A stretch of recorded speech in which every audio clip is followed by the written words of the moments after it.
So again, I'm here with Acia Williams right here at the Seattle Signature Salon. This is another edition of Shear Chat with Rashawn, and I am so excited. Tonight's topic is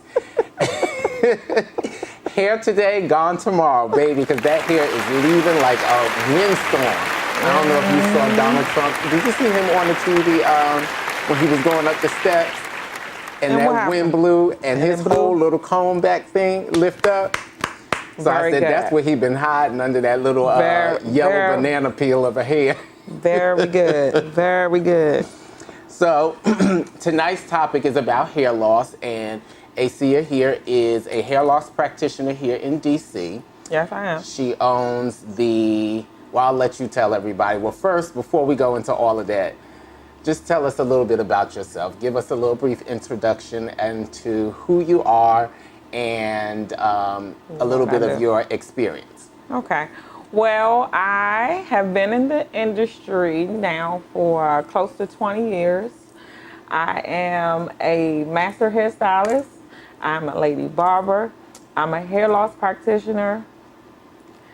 I'm a state board exam. She got a lot going on. I have a lot going on. I'm usually not the title type person, but everything I do is in my industry. I'm an educator, the whole 9 yards. Saying I am the owner of the Hair Loss Rejuvenation Center. So I do treat scalp and hair disorders. I do not like using the word trichologist because to me that is a very long-term training.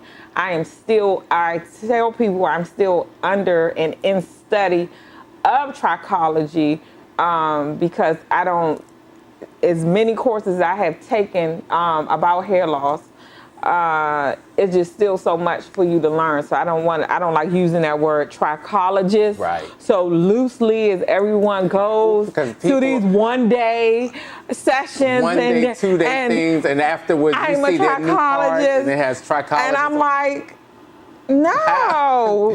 My question is, how? What course did you take? I'm still trying to break down some of the words myself. You know, that's a major title. That we are the trichologists are the in-between people to, cosmetology and dermatology. Right. You are really representing yourself as a doctor. Right. And that's severe. So I can't do it. Yeah. Even though I've done, what I'm doing and I've done, I feel as though I'm well equipped and well experienced with it. I just can't use that word. Well, you know what? I like practitioner because when I hear that, it tells me, I think of someone who's practicing. Right. See, trichologists, they're just, to me, you know stuff. But practitioner means that you have your hands to it, you are working, and you are helping people. So I like that term, and I like to say that, especially when I refer people and they ask questions about that, I'm like, oh, okay, that's not my thing, but I know someone, and I love to tell them that you are a practitioner because to me, again, it just means that you are working, that you have a plan, you can come up with a plan to kind of assist them. Because everyone is a case by case. Right. There is no blanket. It is no, because there's so many different type of hair loss and different reasons.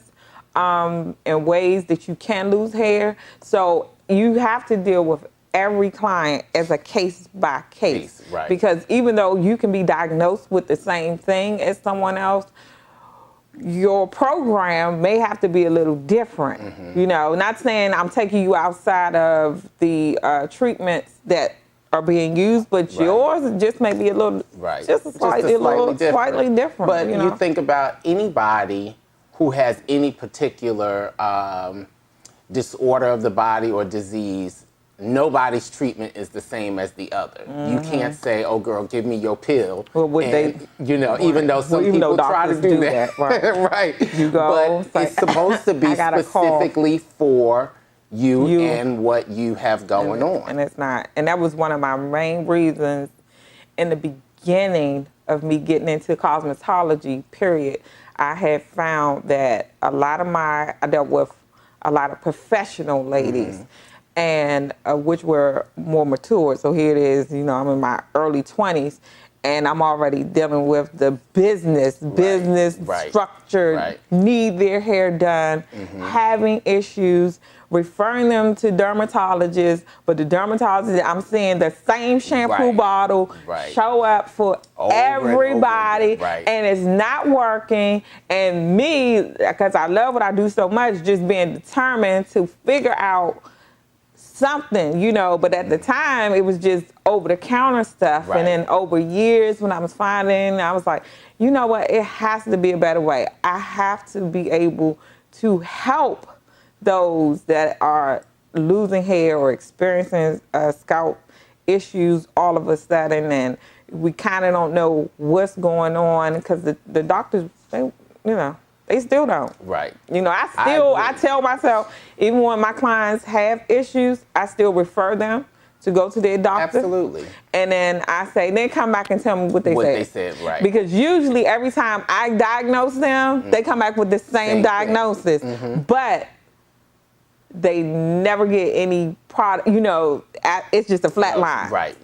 It's just a flat line. And they be like, but I noticed that. I have a client, you know, she had actually not had, but telling her, I say, why did your doctor never give you a biopsy now to your scalp? Because this has been too long, heavy shedding, real heavy irritation to the scalp, itching, all this stuff. So she said, I went back to the doctor and said, why you even gave me a biopsy, you know, by now? And she's the doctor that she's been going to. This has been going on for over a year. Said, oh, we never did that. See, I think I think there's a disconnect between the medical doctor and the dermatologist, because I think the dermatologist will quickly do that.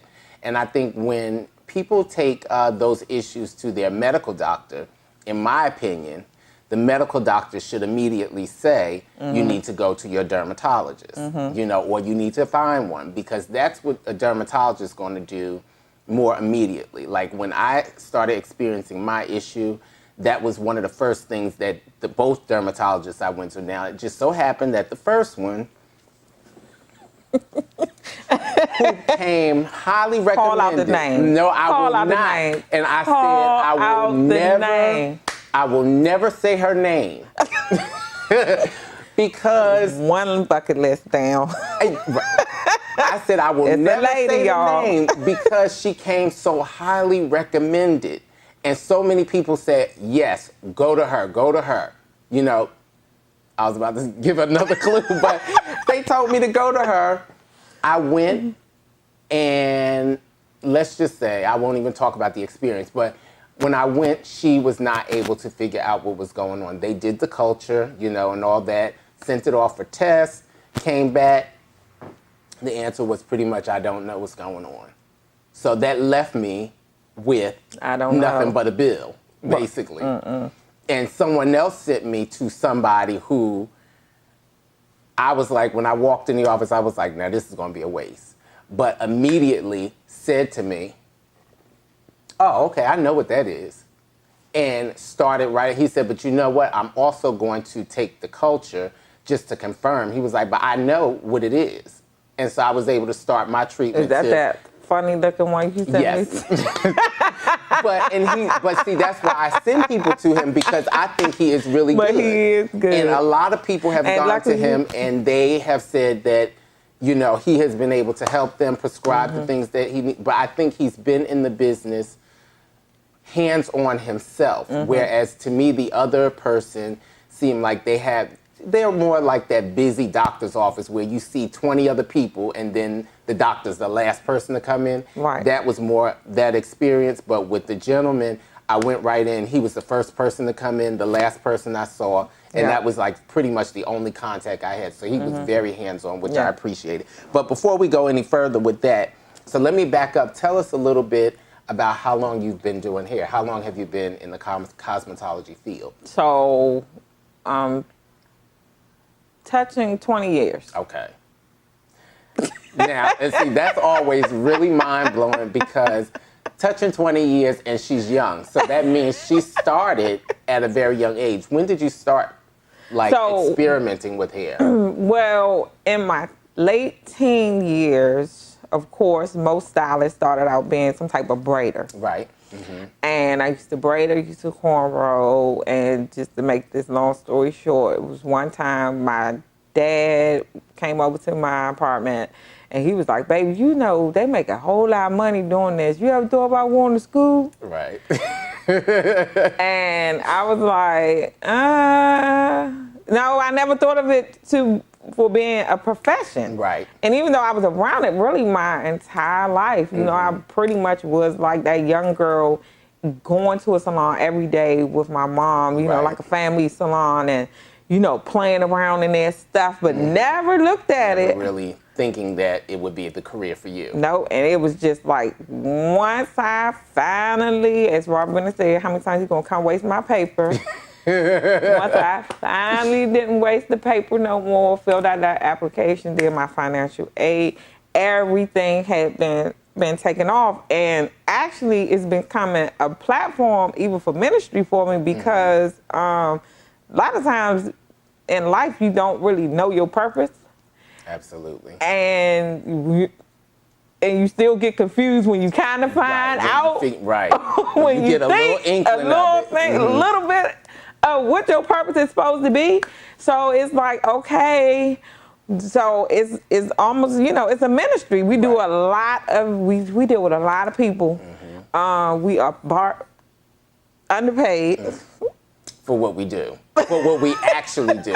Forget about doing the hair portion, but for the scope, the grand scope of what we do, absolutely. I would definitely agree with you there. We're underpaid, but, you know, we just do it, you know, duty calls. And that's what I was about to say. I think that's why for most people who are in this industry, it really has to be a passion. You have to have a passion for something, either for hair itself, or for dealing with people. Yes. You know, now if you have the combination of the two, you know, I think you're dynamic. But I definitely agree, and I always tell people now that, to me, our industry, I know for me, it's not really the hair.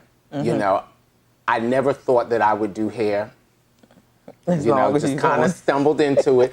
But it has been really good to me. But then I realized that it's not just the hair, it's more of the people. And so I realized if I lost my people, I probably would give it up, because it's not the hair. It's really my connection to them. Right. So with that being said, so now I know, like, when I first started doing hair, I started hearing the name, like so many people, because I started in beauty school when I was 26. So to me, I was late. But I had heard the name of people like yourself and some of our other guests that we've had on over and over again.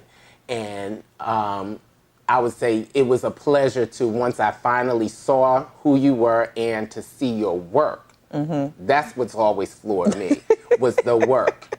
You know, because like I said, to me, it's not, I learned everything that I know how to do. Someone taught it to me. Yeah. But me too. You have that eye, though, where you see it and you can do it. And I love that. Just like many of the other stylists that when I started with, I watched them. And that's how I learned over the years, by watching them do hair. And I was sharing with somebody else last week, talking about doing short hair, because Acia, first of all, let me tell it. Oh my goodness, it has to be 2006, so it's been 12 years now. Right. Since we were at Joya. Right, wow. And that's what I'm saying, 12 years. So we're sitting there, and I would watch the stuff that she would create, you know, from short hair, and I was like, oh my God, that is fast. First of all, because short hair was always the thing that I loved to see, because I thought people were just so fabulous when they did it. You know, back in the day, you know, remember twisting the curling iron, all that kind of stuff. Right, because it's hot. And right, so you turning that curling iron. You know, all those things, and I just thought it was so fabulous. And then watching you create the short hair styles, you know, I always really admired that. And I shared that with somebody else last week when we were talking about a short hair client. I was like, now, I don't really do short hair. I said, our short hair person is not here. but I can do a little bit. And it'll get you maybe a little close to what she can do, but we're going to try it. So, and the other young lady, she said she couldn't do it at all. So we were talking about that. And I said, it's all in, to me, just watching. And I think that's where I was able to pick up a lot of stuff is from watching. And it was from watching people who are really good at what they do, like yourself and many of the other girls that we were in the salon with at that time. Mm-hmm. And that's how I grew. That used to be my number one fear. Short hair? Mm-hmm. But I think because I wanted to. I think it was always that I didn't want to burn nobody. Yes, that's what I was going to say. But that honey, was mine. we burning with long hair, so not intentionally. I didn't want to burn. No, but we gotta try to smooth that stuff out. So I used to, but I loved the look of short hair. Mm-hmm. It was so creative. I was so determined to. Be able to master the use of clippers, even in my early years. Then not really having that blade theory and knowledge of, open, close, it was just like a trial and error. Right. Me and Keisha Holloway, we was just on the phone saying, like, girl, we would see something and we would buy the stuff and we would come to school and be like, who is Ms. Alexander? If any tickets coming here for this, give it to me. Because, honey, it said services performed by students. Like, what is it? I remember practice. Supervised students, yes. Right. I am telling you, people don't take advantage of beauty school how they should. I'm telling you, that's where you set them up. That's where you do it. That's where, if you want to say set up, but set up meaning so you can grow. When you try it, right. Right, so you can grow in this, but I ain't doing that. What? I shared on a previous episode where that was me, because my greatest fear in life, which I realize has held me back from so much, was the fear of making mistakes. Right. I never wanted to make a mistake. And so in school, where you're supposed to be learning, I still didn't want to make a mistake, so I wouldn't do stuff. And it didn't hit me until I graduated. And as I was starting to do clients, and I was like, dang, I wish I had taken advantage of the time to do it while I was in school. So when I went back to do the manager's course, I dragged my little bag in there every day, set up that station like I was a cosmetology student, and I would do any and everything that I could because I realized then I had to learn it. And I had to use that as the stepping stone to really grow. So, yes, that is your ground, your playground to make your errors, because there's always people there that can kind of and I never mess up. So, and I never forget one time I was around a seasoned stylist. I've been around many seasoned stylists though, so it just helped because, like you said, I just have an eye. After a while, I kind of see you do it, and then I just have to work it into me, so it can work for me. And I stood there. I mean, Rashawn, the hair looked like it was as short as yours. And I was like, oh, it's done. Like, they did the cut and everything. And I was like, oh, she gonna wear her hair. And it's been over a long time, well over 10 years ago. And I was like, yes, that's a nice little simple cut for her. And she don't even have to do nothing. And baby, when they reached for the curling iron and put it in the stove. You was like, what in the world? And everybody else started walking. We was on a field trip. I never forget, we was on a field trip for school at a salon, Miss Arnold. And everybody else started to walk away because they felt like it was a done deal. Done, right. But even with seeing the curling iron go in the stove, I said, what you about to do with that? Right. It's like, this ain't done. I got to curl her hair. I said, curl what? Right. But it's amazing that, the hair's laying flat and of course it's straight, but once that rat tail pick up that hair, that's a curl. There you go. And they curled that. I said, you're not scared to do that? They said, scared of what? I said, you're not scared to burn her? Baby, they looked at me and said, honey, the best of us burn. That's Baby, it. when I heard that, it was a done deal. Let's go. But you know what? That's what I always say. My thing is, I tell my clients, I would rather burn myself than you. However, if you have short hair, 9 times out of 10, you're going to feel it at some point. Especially back, you know, everything was Marcel, straight out, don't be no curl wax, and spread. You know, full back, you know, it's like, okay. So. Well, let's move on, because see, I'm like, you're going to set me up with that. But anyway, so tell us about we're going to talk about the hair loss. Tell us, what are some causes of hair loss cases that you see regularly? Some of like the common causes. It's a lot of health issues going on with people. Some that have been probably neglected or just suddenly health issues where cancer is coming quite rapid. Yeah, unfortunately. Nowadays. Hormones just being off, you know, with people.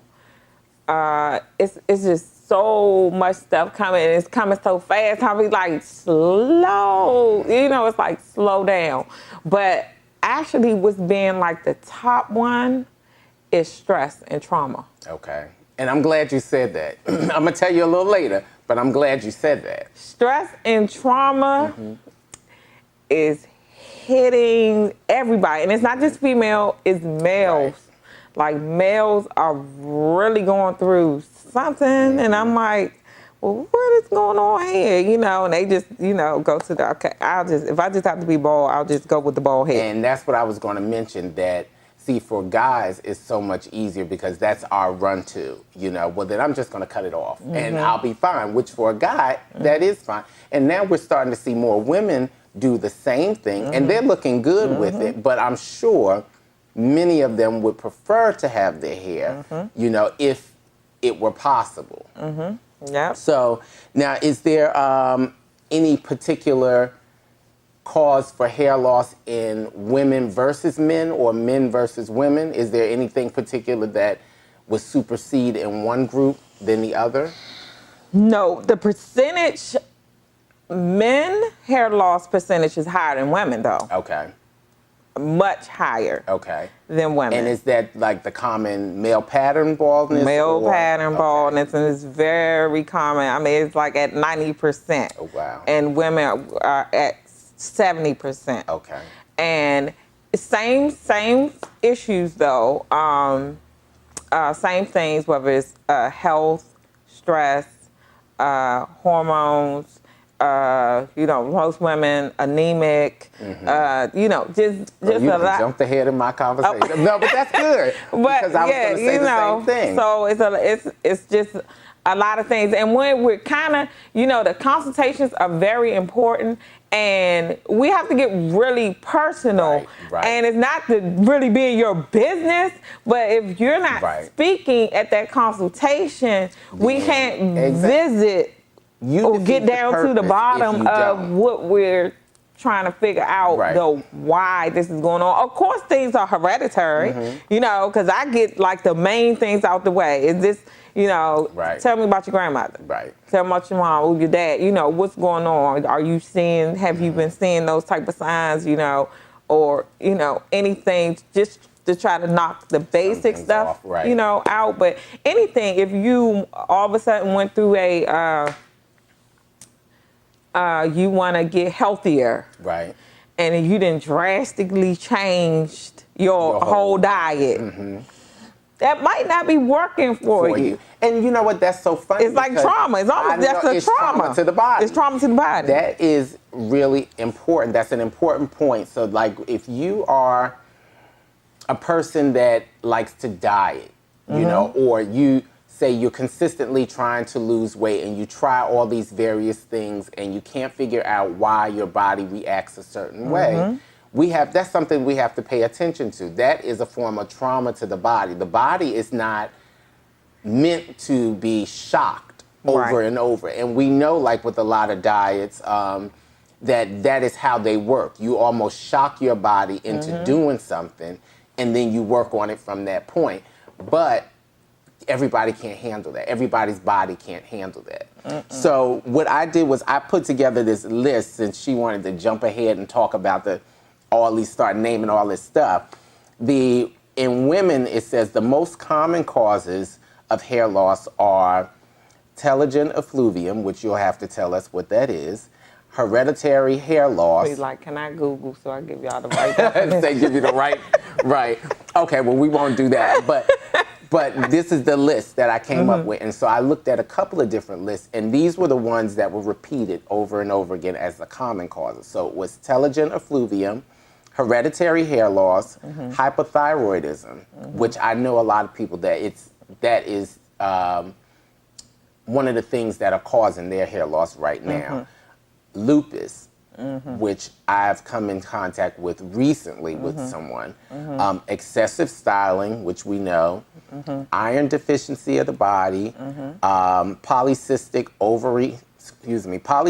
ovarian syndrome. Skin conditions of the scalp, and then, of course, alopecia areata. Right. So, what do you think about that list? That's a common list. And a lot of times, just to touch on the thyroid, because that was an issue with me. At one point in my early 20s, I actually had to be hospitalized. And actually, I was in a coma for 3 days. Oh, wow. And I had got diagnosed with Graves' disease. And a lot of people, we walk around with things that we don't know we have. Right. And that goes back to how these health scares happen. We don't know we have it. We're just, we have this fast-paced life going on. We just think because, and that's how it was with me, because I was raising 2 smaller kids at the time, fresh in the industry, long hours, XYZ. So when I got to the doctor, or they talking about, you haven't noticed your heart been racing fast, and you haven't noticed you been tired. I'm always tired. Say that's our business. That is our business. So a lot of that thyroid is very, very, very serious. Right, and that's something that I think people have to, like you said, you have to notice it, but you also have to seek the treatment for it, because a lot of people allow things to go on and they know something is wrong, but they don't know specifically what. So especially guys, we don't go to the doctor like we should. So we will be living, like you said, walking around with something that can be helped. That we can receive a treatment for, but we don't, because we're afraid to find out what it is or even go to the doctor. So on that, we're going to take a break, and we'll be back in a second. Again, I'm here with Acia Williams, the owner of the HLRC, Hair Loss Rejuvenation Clinic, under a new image by Acia. Exactly. So tonight we're here at the Sea Island Signature Salon, which is also known as the Shear Chat Studio. I am your host, Rashawn Broadnax, and we'll be back in a moment. Great. Okay, everyone. So we are back after our quick little break.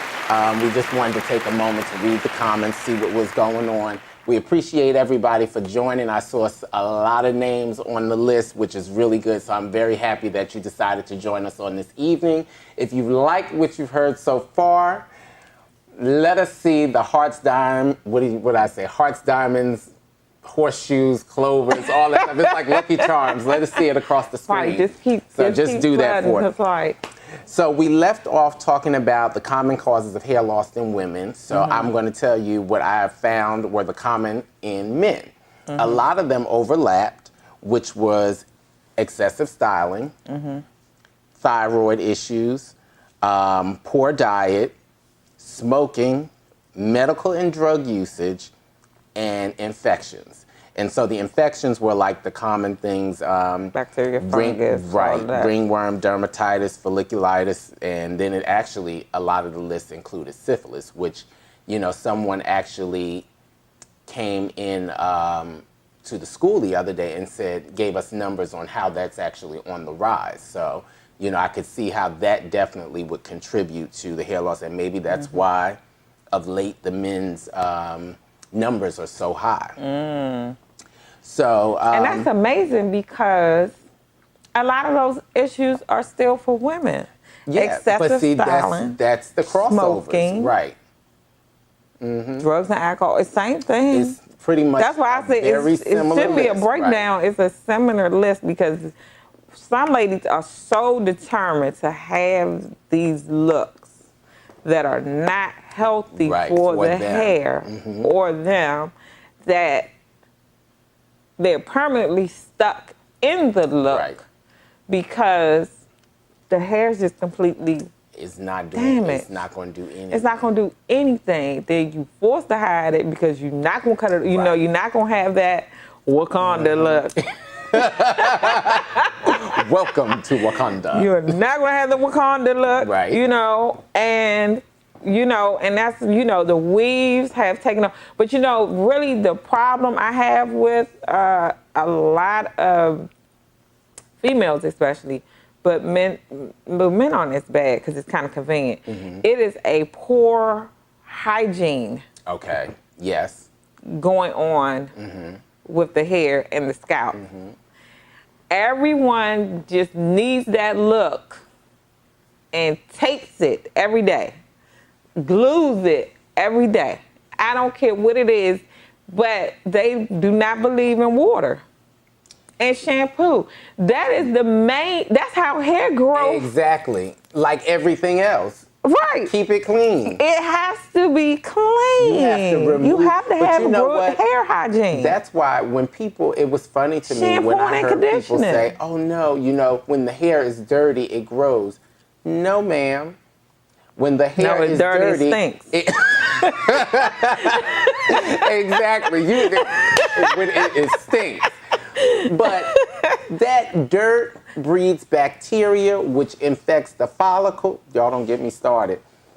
And it goes where? It goes in your bloodstream. Yes. It stunts the hair growth. And so then, one of the things that I wanted you to tell us about was, real quickly, there are 3 different stages of hair growth. And as I was reading, it was talking about how with hair loss, what it does is hair loss is not just immediately hair is gone. It is a process where the hair starts to, in one phase, it moves really quickly, and then in another phase, it moves super slow. So therefore, you see what we ultimately get is those long phases of short, no hair, and then very quickly the hair may grow up out of the follicle and then it falls off. So, that was like what a lot of reading was saying over and over again, that we have to pay attention to the life cycle of the hair. And what doesn't change because it's back to the basics. The anagen, keratin, Intelligence. Right. But what we cannot leave out is the resting. It has to rest. Everything. This is a muscle. It's like operating. You can't be a mover and move all day, and don't have a break. Your muscles will weaken. And then to the point where they will never get strong again, where everything shuts down. And that's what really is taking place.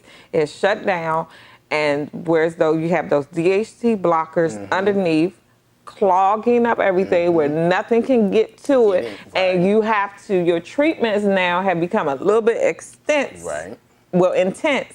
than something you can get over the counter because you have done something, you have destroyed not just the hair but the muscle, whereas though now what you used to buy out of the store for $10, now you're at the hundreds and thousands of dollars to try for the treatment. And see, I think the good thing that you said was that it's a muscle. And so what most people can probably identify with is when you go to the gym, you can't lift weights 24/7. You always have to have that resting period, So if you are a weightlifter, you lift your weights. You may say, walk around, drink some water. Exactly, but then not only, so if you're working on your upper body on Monday, Tuesday, Wednesday, you don't do upper body Monday, Wednesday, Friday, you don't do upper body on Tuesday and Thursday. It has to have a period of rest. Yep. Your body has to rest. And so everything that is a muscle, from your heart to various other things, it has to have those down moments where it is either moving at a slower pace or it is at a pace where it is at total rest. So I think that was really good to bring out. So let me ask you this. Should a client experiencing hair loss, do you think they should go right to their medical doctor, or who do you think they should see first? They need to consult their stylist first. You should always consult your stylist, especially you have been going to someone for so many years, You should always consult your stylist just to see where he or she kind of, if it's something they can treat or help. Because we have to remember, we go to the medical doctors and all they study is medicine. Right. And they don't really know anything about hair. So we always will have that advantage over the medical doctor because that is our study. Right. That is our study. We study hair, we study disorders, we study everything from diseases, we study those things. That's why you cannot revisit things. You cannot not keep yourself educated in our field because stuff walks in the door all the time. And I think it was important to say that because one of the differentiations that I think we have to bring out or that people should notice is that each doctor does something different. So where we are considered the doctors of the hair, your dermatologist is your doctor of the skin. Your medical doctor or MD or what have you or your internalist deals with the body itself, things that go on. So collectively, we can all work together to solve issues, but individually, we may not be able to because we don't have the scope of knowledge to actually do that. So I'm glad you did say that. So now, for hair loss, is hair loss generally reversible or is it more so permanent? A lot of times it is reversible. Your program may be longer. Depending on how it's caught. It's like almost like cancer. Like sometimes you catch it early. Treatments. You can do the treatments, and then then you're fine. And not to say it doesn't come back. But we can catch it. We could catch things and identify them sooner. Then we definitely can have healthier hair out here. And I have found that it's just really a lack of knowledge with a lot of stylists, and they don't kind of want to tap into what probably the issue can be. It's just like a cover up and keep styling. And of course, it's looking good to the client and their hair looking good. So, but at the end of the day, they're still losing hair. To the point they can't take it no more, and it's at a stage 5.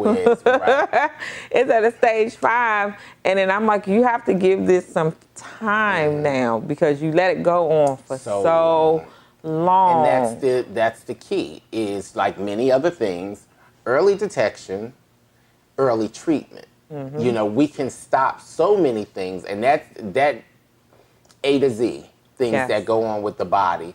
You can stop them or retard them with early detection and early treatment. So pretty much when someone comes to you, when someone comes to you in terms of or for hair loss consultation, what is it that you take them through? Give us an idea of what that process is. If someone wanted to come to you or someone who's watching today says, okay, I need to call her, what would they expect when they come to you? Okay, so if you come to me, you have a consultation set up for a full exam, then that's when really it's a lot of dialogue going on. I do have a form that you kind of start and fill out, and it's a question answer because I do have to get a lot of information from you medically. You know, have you been hospitalized? Have you recently had surgeries? You know, are you on some type of medication? It's just a lot of things, because everybody who has any type of heart problems or high blood pressure is an automatic. Right. We already know what's going on. We already know that. we already know what's going on. Now, at this point, because a lot of times what we never do, because I take on the nutrition side. When you're that type of person who have a lot of health issues, sometimes you have to detox, because you have to remove a lot of those toxins out of in your body. Other than that, it's going to cause more problems. So we go through that full exam, where I even scope your scalp. I see what's going on beneath the surface, and I check, all areas just to see, especially if you have specific areas. And then I create or tell you what I think the best program for you to probably start doing. Okay. Which is simple things that you have to do anyway, but it's just the products are different.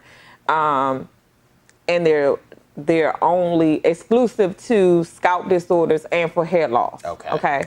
And that can range like $300 and up. It depends on your program. Right. Okay. So now sometimes people get a little scared and they just need you to kind of check and see what's going on, what the hair they come in. And that's just a little small Q&A, something no more than like 30 minutes, just for me to kind of see. They were like, I think I'm losing my hair now. Of course, me just seeing you for the first time, not having history, I really can't tell you if this little thin area you really going bald, but over time it's just like a client, of ours. We doing it here all the time. We notice like, okay, what's going on here? Exactly. That's something different. We have a history. I have a relationship with that hair. I'm used to seeing. Right. I have a relationship with this hair and this scalp. So I'm like, what's going on? What's going on? Did you do something? Did something change? Have you been noticing this? So when you're coming in for that, I could just kind of say, well, it doesn't look like, or it does look like, but when have you started to notice it? Now, let's see how now, let's just see what happens in the next 30, 60 days. Right. And if it starts getting worse, then, we're catching it early, and then we can figure out a program for you. And it's funny that you mentioned that, because I had a client recently who I was sharing with her the importance of notifying us as soon as you see things. Because the longer you waited, now she received the service, and she said she noticed that her hair started falling out. And so when she called and told me, now I usually do her hair roughly every 4 to 6 weeks, because she'll go, that's usually her term. And so she contacted me maybe about the 5th week, and I said, so when did you notice this? She said, well, shortly after I started coming.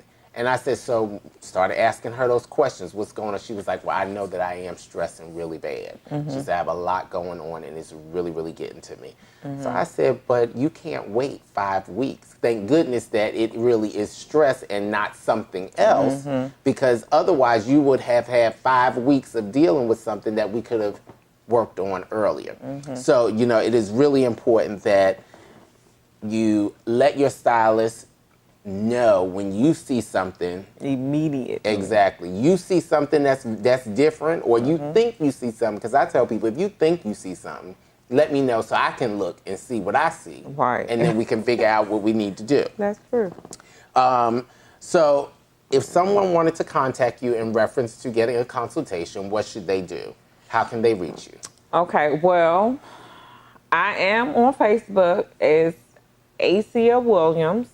But I do have a page designated for the Hair Loss Rejuvenation Clinic, and you can reach me there. It will read Acia, ACIA, and then like for the last name, it will say HLRC. So however you find me, remember my business name is still A New Image by Acia. I'm on Instagram at Acia, ACIA, The Stylist. So it's so many ways you can reach me.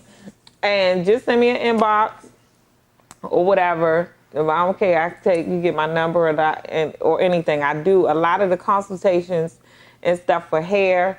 And I try to do them on Mondays because it's more of a private type setting, especially because I really have, it's a lot of people who are not comfortable with what they have going on. So I really treat some severe issues with people where, women are ashamed of just showing their hair because it got that bad, and they're just stuck with the wig, and just feel like it's just no hope, But there's still hope. Anything is worth a try because I feel like, over time, people constantly bundles, weaves, and that's a whole nother topic because that was one of the things that I was going to touch on. But as I was starting to think about it, I said that's really a whole nother show in itself. The cover up, all that we do, but then also in covering up, do we do more damage? We do. Well, don't answer the question because that's going to be another show. I'm going to have you back for that one. But we need a few of us on the panel. You do. And that's you're the start of it. It's excessive styling, which falls under traction, just what we said. Alopecia, just what personal we said. style. Exactly. So we're going to take another quick break. We're almost done with tonight's show, and it's been a really riveting conversation about hair loss. Tonight's topic was hair today, gone tomorrow. Hair today, gone tomorrow. But we'll be back in a second and with the hot topic of the evening. We'll be right back. This is fun, yes. See y'all. Okay. Who's watching us? Exactly. If you're watching on Acia screen, let's see, because that's the only one I can see right now. Let's see the hearts, diamonds, clovers, like all something, that kind of stuff. Angry faces. Not angry faces. We don't want to see that. Well, express yourself. Who? Express yourself. All right. So let's go. We got 10 minutes.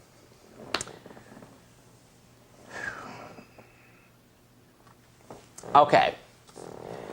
Welcome back, everybody. We are here at the Shear Chat studio. I think AC is rummaging through papers back there. I'm back. We're here at the Shear Chat studio with my guest this evening, Miss Acia Williams of the Hair Loss Rejuvenation Center here at C. Allen Signature Salon, also known as A New Image by Acia, multi-award-winning hair show artist. She has many topics under her hat, and I'm so excited to have her here. We work together in the salon. We work together other places. So it's always fun to have people that I know personally and actually to kind of give you an insight into who they are. So it's like a welcome to my world. So my new segment is called The Tea. Okay. I said I was going to call it Hot Topics, but I like the tea much better. Yeah, I like the tea too. We need some tea. Okay, that's what I said. I need some cups. We need some cups. The tea? So last week, now I know you had to hear about this. Last week, one of the ladies that I really, really like, because I've been following her, her name is Danni Starr. She is on WKYS here in DC, 93.9, on a morning talk show called The Fam. So apparently, she had put out on I'll say social media that her nanny one day just didn't show up at her house. And so she, as being a radio personality, she has to be at work early in the morning and the nanny doesn't show up. So she's like, I'm in a bind. She had to take off. That day she said, hey guys, now Danni, if you ever listen to her, she's very open. She tell you everything. She has been really open about her past, like her childhood, her previous marriage, all that kind of stuff. So she's just a very transparent and open person. So she said, guys, I am in need of a nanny. My nanny didn't show up this morning. I don't know why. She didn't come to work. So she puts out there on social media that she wants, she's looking for a nanny, blah, blah, blah.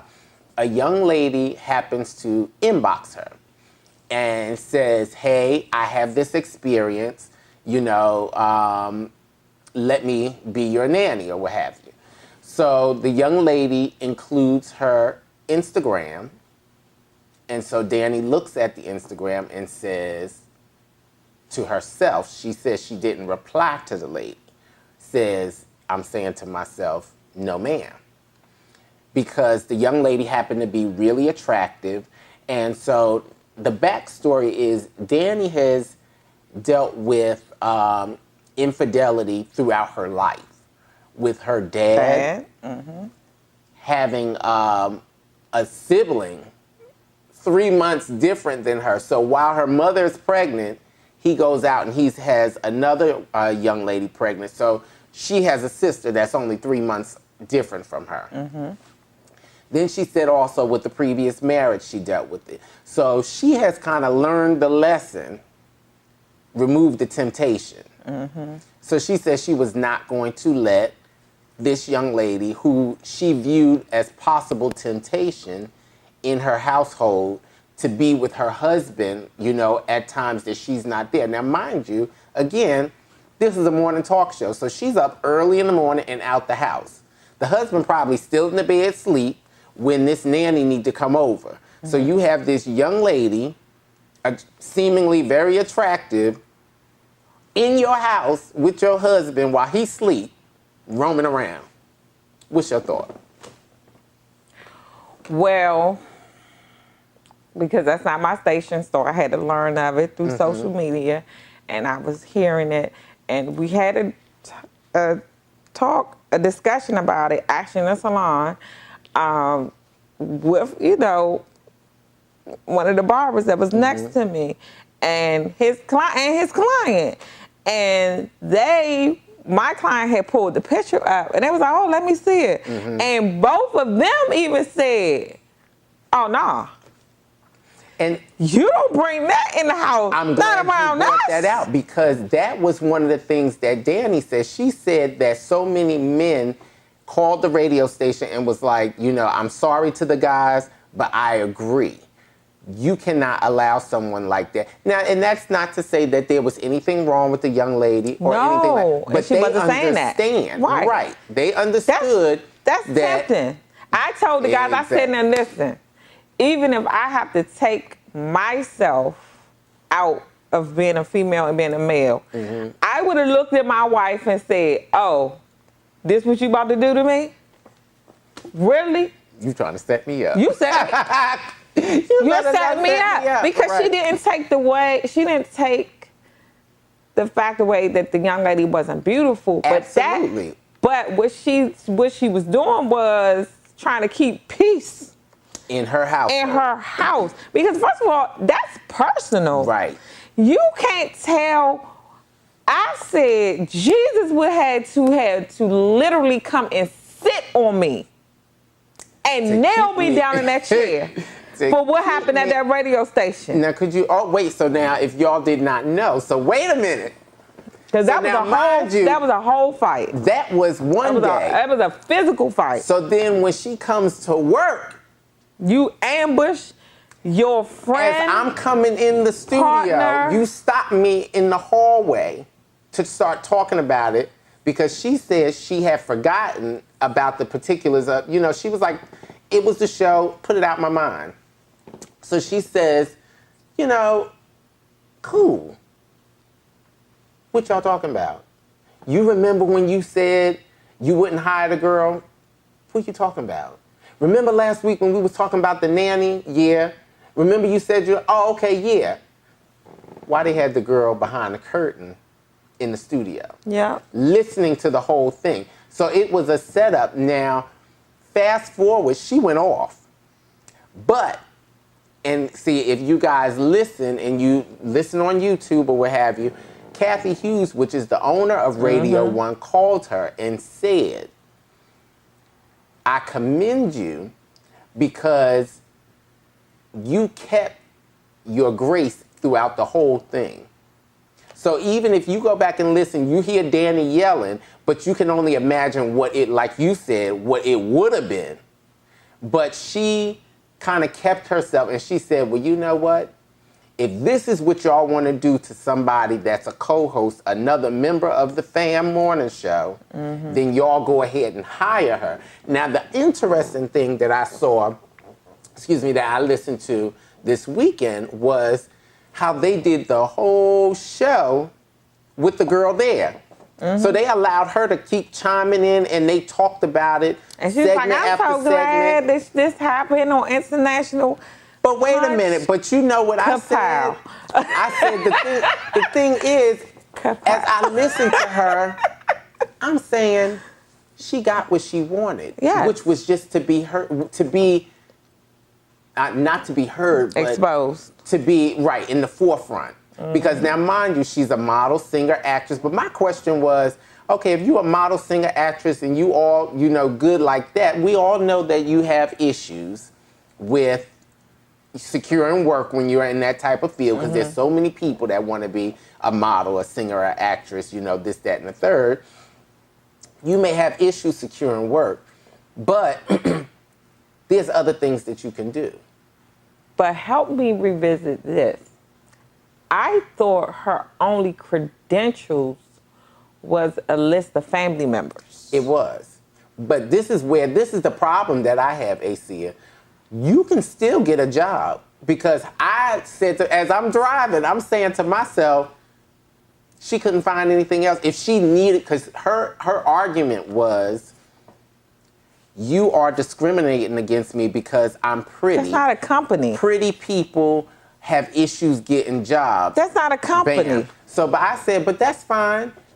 If one door closes, surely another one will open. But why don't you go try to find something else? If you need work, because that was her argument, that she needed a job. I really needed this. You didn't need that job, because what I said to myself was, you heard Danni Starr from the radio show looking for a nanny. You done kept your cousin.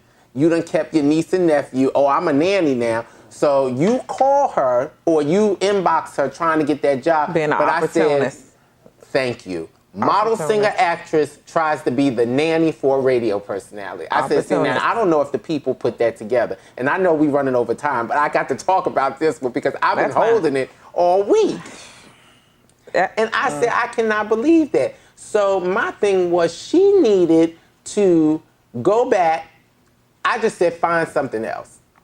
But I didn't like the argument that she used, that she was being discriminated against because she was pretty. My thing is, if you feel like you're having such a hard time getting a job in what you're choosing to do, and you can't find a nanny job, and that's why you so needed this one, ma'am, there's so many other things that you could do. Mm-hmm.